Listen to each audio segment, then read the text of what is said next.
Welcome to Property Insurance Basics, an essential guide for understanding causes of loss and valuation in the insurance industry.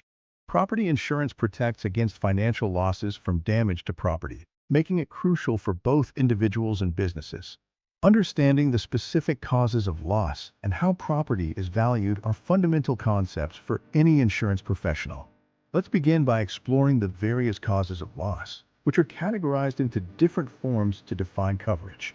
The three primary loss forms are basic, broad, and special, each offering varying levels of protection against specific perils. The basic form covers a limited list of perils, typically including fire, lightning, and internal explosion.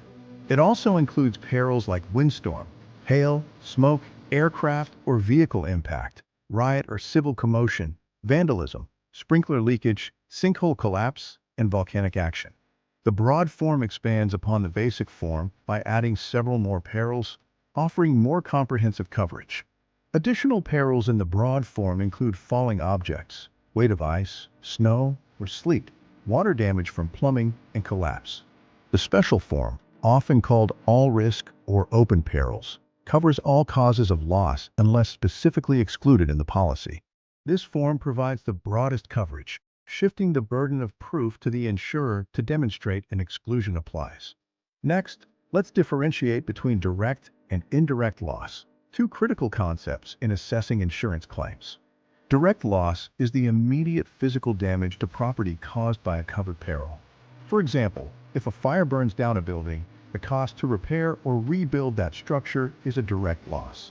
Indirect loss, also known as consequential loss, is a financial loss that results from the direct loss, but is not the direct physical damage itself.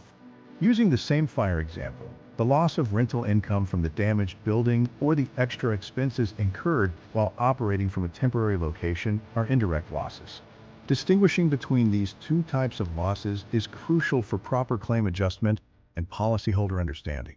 Finally, let's delve into property valuation methods, which determine the amount an insurer will pay for a covered loss. Two primary methods are actual cash value, or ACV, and replacement cost. Actual cash value is calculated as the replacement cost of the damaged property minus depreciation. This method considers the age and condition of the property at the time of loss, providing a lower payout than replacement cost. Replacement cost is the cost to repair or replace the damaged property with new materials of like kind and quality, without any deduction for depreciation. This method allows the policyholder to restore their property to its original condition without incurring out-of-pocket expenses for depreciation. Choosing between ACV and replacement cost significantly impacts premiums and potential claim payouts, making it a crucial decision for policyholders. In summary, we've covered the importance of property insurance, the distinctions between basic, broad, and special loss forms, and the differences between direct and indirect losses.